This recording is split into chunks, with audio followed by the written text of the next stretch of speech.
किसी को बेहुदा किस्म के केसेस बना के लोगों को उठा लेते हैं। उसके ऊपर केस क्या बनाया जी कि जी तुमने जो है ना वो सनम जावेद का इंटरव्यू किया था। तुमने सनम अच्छा, जावेद का इंटरव्यू करने पे केस बनाएंगे तो पाकिस्तान का हर बंदा जो है ना जेल में हो गया, क्या बकवास है ये? सनम जावेद का इंटरव्यू किया था और इंटरव्यू में सनम जावेद ने गुस्ताखी कर दी थी। जो पाकिस्तान में इस वक्त खुदा बन के बैठा हुआ एक बंदा, उसकी गुस्ताखी अच्छा। कर दी थी। इस वजह से जी उनको उठा के उन्होंने जेल में रखा। बहरहाल उनका केस बहुत एक्सट्रीमली वीक है।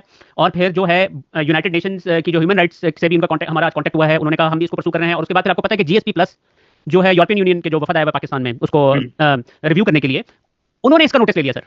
ये बड़ा एक इंटरेस्टिंग चीज हुई है। उन्होंने गवर्नमेंट ऑफिशियल से पूछा है कि ये बताएं कि ये सोहराब बरकत के बारे में क्या ये सोशल मीडिया के ऊपर बात हो रही है। या पहले तो मैं शाहीन साहब लोगों का जितना भी शुक्रिया अदा करूं कम है। यानी कि इतनी मैसिव सपोर्ट, इतनी ओवर, यानी कि पहले दिन और दूसरे दिन तो सारे सोशल मीडिया के ऊपर आपको सिर्फ सोहराब बरकत की तस्वीरें नजर आ रही थी। मुझे नहीं इतना अंदाजा था कि लोग हमें इतना प्यार देंगे और इतनी सपोर्ट करेंगे। तो उन सब लोगों का बहुत बहुत शुक्रिया। तो तो उन्होंने जब गवर्नमेंट ऑफिशियल से पूछा कि ये सोहराब बरकत कौन है, तो वो कहते हैं ये ऐसे कोई एक्टिविस्ट है छोटा सा। अच्छा, फिर इंटरेस्टिंगली उन्हें पता है गवर्नमेंट को, ऑफिशियल्स को, कि ये झूठ बोलते हैं। उन्होंने हामिद मीर को कांटेक्ट कर लिया। अच्छा। हामिद मीर ने सारी सिचुएशन एक्सप्लेन की कि किस तरीके से जाली केस में जो है ना इसको अंदर कर दिया है। और उन्होंने फिर कहा कि आप ट्वीट करें। उसने फिर पूरी डिटेल्स हामिद मीर ने, बल्कि आज तो हामिद मीर साहब ने पूरा एक आर्टिकल भी लिखा जो कि जंग के अंदर छाया हुआ है। तो ओके। हामिद मीर साहब से बात हुई। हामिद मीर साहब कहते हैं कि बात बहुत ऊपर तक चली गई है, यानी कि ये जो है ना पूरा नेशनल से इंटरनेशनल मसला